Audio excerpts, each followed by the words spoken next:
Do you have any personal experiences with toxic fandom? Do you have any examples from fandoms that you guys might enjoy where you see this kind of thing? Well, I have a semi-question, I guess to say. So with Snook, for example, stating, I feel like it is a letdown that he was just built up and then killed with no explanation in the second movie. Versus, I feel like the character should have had this, and this, and had this cool battle scene and blah, blah, blah. The director should have put more time in. One's not toxic and one is toxic. Yeah, I can definitely see that difference, yeah. Right? Okay. All about how you present it. Okay. Yeah.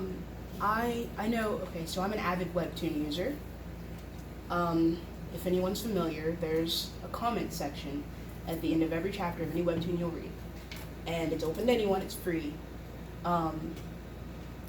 You see a lot of fans who can be very, very cruel to the author, saying, oh, well, why did you change the character this way? Because there's a section where you start off as a Discover artist and you get promoted when webtoons pick you up, so you may have to redo the story. Oh, well, you changed the story, or I don't like this character now, and oh, you left this character out, and your art got crappy, and it just... all in the comments, authors read those comments, and they're putting their sweat, blood, and tears into this comic, and it's just, I see it so much. Sometimes they'll even go on to their personal social media things and kind of rant about it. They go there too. Fans, I've seen, there was one artist where the fans started rating them on their own social media. Oh, why did you say this about blah, blah, blah, and oh, well, now I'm definitely stopped reading your comic, and they get...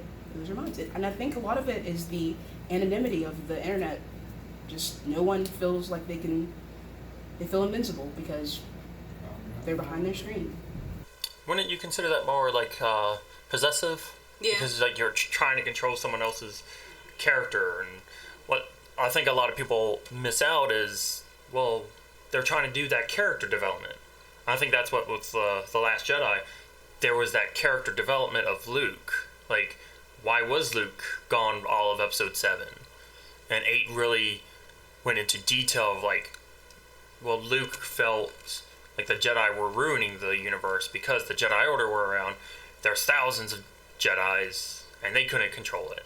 They brought the Empire around because they introduced Anakin to the world, or to the universe. So, with episode 8, people are bashing Luke, but it's well, yeah, you gotta have that character development. You gotta explain, well, he made a tragic mistake of trying to kill his nephew. So, yeah, he went away, and it's oh, that's not what a Jedi would do. What did Obi-Wan and Yoda do? They were the first Jedis we ever seen because episode 4, and it's Obi-Wan's hiding on a desert planet. Then episode 5, we find out Yoda's on a swamp. No, Jedi's run. I'm gonna remember this for the next episode. Okay. Let me clarify to make sure Lady Malice can't use it against me. When things go terribly wrong, Jedis tend to go in hiding. Usually because, someone's trying to kill them. Do you have any other examples of toxic fandom? Yeah, what are some, what toxic fandoms have you guys experienced? And some of the things that you enjoy? Is it in the Star Wars universe, Star Trek, and a lot of the anime? There's Dragon Ball. I'm not going to try and list them all because I don't know. It's really cute that you're trying to list off animes. One I will always remember Kirk Picard. Yeah. That's a good one. Yeah. People were, oh, this captain is better. And it's they're different timelines, aren't they? Yeah. Time periods. Good job. I know a little bit. So you guys had mentioned earlier about cosplay. Now, obviously, there's fandoms everywhere in cosplay, but cosplay in and of itself, I feel, is becoming its own, by right, its own fandom.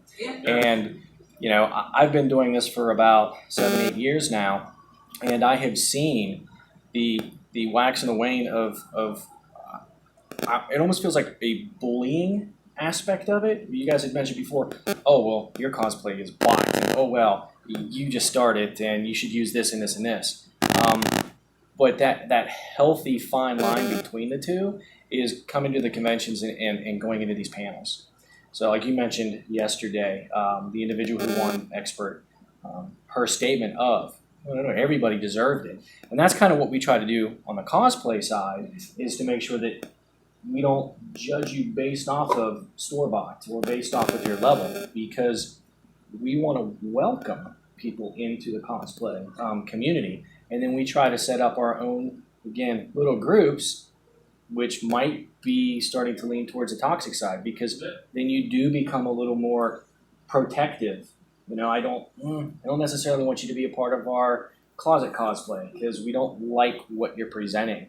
It's not because you didn't like the person. It wasn't because there was an issue with the individual, but the way that you expressed it starts to become toxic because it feels like a personal attack against somebody. We actually had someone come up to us yesterday and said, oh, he was thinking about wearing his kilt, but he didn't think this was the environment for it. And I looked at him and was like, no, that's what cosplay is all about. Come. We're all about, different outfits. Everyone's welcome. And that's what the cosplay community should be, is welcoming to the beginners who are just like, I bought this off the shelf, to people who are able to craft metal and foam and plastic and whatever. Like, we're just one big happy family. So maybe one big dysfunctional family. And but it's like, if someone didn't cosplay to the degree that you wanted them to, well, you're not a true fan then. Yeah, I've definitely gotten criticism for mine because it's not to the standards of some costuming groups. And like, oh, well, I can't believe you used that material, or you used that closure, or whatever else. And what's funny is, like, people comment on my outfit, it's store-bought. But people are like, oh, that's a really good Jedi outfit. Thank you. You wear it well. I bought it from... It's fine. Yeah. I'm cool with it. I bought it off the shelf. Oh, off the online store. But it works. So cosplay is supposed to be welcoming and inviting, and some people go extreme, some people don't. Daphne, do you want to talk about that thing, your example from yesterday? With lightsabers and lightsaber combat? Or I can talk about it, because I remember she said. Okay. We try to be careful about this, but we definitely are guilty of it too. That even in something as niche as lightsaber combat, you can definitely get snobby with, oh, you're using that company, or oh, you don't have this kind of blade, or oh, well, can you really duel with that, or you're doing that fighting style. Yeah. That's not Suresu, this is Suresu. Well, we don't know. Like, we're all just doing our interpretations of what we see. Oh, you're not part of this group, or why wouldn't you join this group, or just little things like the thickness of your blade can become like a controversial topic for some reason. Or is it homemade versus store-bought, stuff like that. When people can get... And we're all passionate about it. Like, we've all invested a lot of time, so it makes sense, but there's no need to compare. There's a lot of saber groups around the world, so every system is different. You can definitely be part of more than one. You can be part of like the Saber Legion, be part of the Praxeum, be part of Ludo Sport, Still City Knights, or Capital City Jedi Knights, just to name a few, and still have your groups where, like, if you're part of the Saber Legion, well, yeah, that's more of the competitive element. If you want to do that, go for it. If you're going to come to us, well, we have that competitive element, but we also go for that story. That's our system. So, if for those who came to the History of Lightsaber Combat panel, we were explaining, like, there are different systems, so how can you just go and exclude it? I'm sorry, I completely forgot about that because I had two other things on my mind. The first was whenever you were talking about the kilt. One of the most badass supporting characters I have ever seen in anime or otherwise was this kilt-wearing Scotsman with this beard, and I think it was an A-shirt and a kilt from Samurai Jack, and he was so cool and so awesome, and I remember him to this day still, and he was just a supporting character to Samurai Jack. And so there's always something out there that somebody can do. And that's the other side of my problem is I don't feel up to the standards because of what people expect within the fandoms. Like, I don't feel like I'm presenting it good enough, and then I have to remember, oh, I'm an original character. I can do whatever the heck I want, kind of a thing. But it's just that standard is set so high because of the fans and what they want and things like that. Any other examples or? I really appreciate yesterday talking about the lightsabers. You know, a few people came up to me and they're like, "Oh, you want to like do a fake battle and hang out a little bit?" I was like, "Well, I can't. Mine is actually I bought it from Walmart and people walk around with ultra sabers and everything." Well, one of my friends came up and was like, "Oh, you want to battle?" So I was like, "I really don't want to right now because of my lightsaber." He's like, "Well, what kind do you have?" I said, "Walmart." He's like, "I really don't want to break your saber. I don't want to damage it. So if you want to, we can do gentle hits with each other and just take pictures." Well, other people come up, "Well, oh, it's from Walmart. We'll have you look here and here to get a better one, or this color because it's prettier and this material." Yeah, that's always sad to see. Like, we've had people who don't want to jump into a picture because they don't have an ultra saber. Like, you're a Star Wars fan. We're Star Wars fans. We're just taking a cool picture. Like, yeah. Yeah, it's a picture. You're not gonna break the universe. Like. General Katante. So I can say, just from being more present at cons pretty recently, I used to be concerned personally about cosplaying some of my favorite characters because of my race. I can relate to that. From my recent experience, because I didn't know before, I was ignorant or whatever, there are a lot of black cosplayers that will dress up as their favorite character despite that. And seeing that, so I'm encouraging more people to do it, seeing that personally has made me so much more comfortable with the idea of, doing that in the future because, you just wonder, you fear that backlash, you do. You fear someone like, oh, just kind of giving you a look like, okay, you're doing a thing. Yeah, I mean the actress who played Starfire. A lot Yes. of people are upset about her. And I was kind of guilty of that. Of being a toxic fan in that area. I didn't like how they presented her. I didn't like the way they did her costume. And what show? Teen Titans is the show. Starfire in the new new Titans, the new Titans show. But I watched a couple episodes and her character is actually very well done. So I kind of reprimanded myself in that area. But for those who don't know, she's, I believe, orange in the original. She's orange in the orange. Tamarine is her race.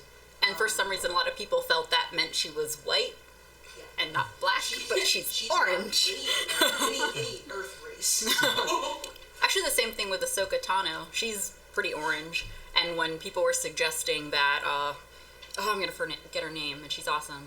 Rosario Dawson, something like that, might play her, people were upset because she's black. Well, Ahsoka's orange. She's not white or black. To me, like in movies and stuff, it's not about the race, it's the acting. Yes, thank you. Yes, I agree 100%.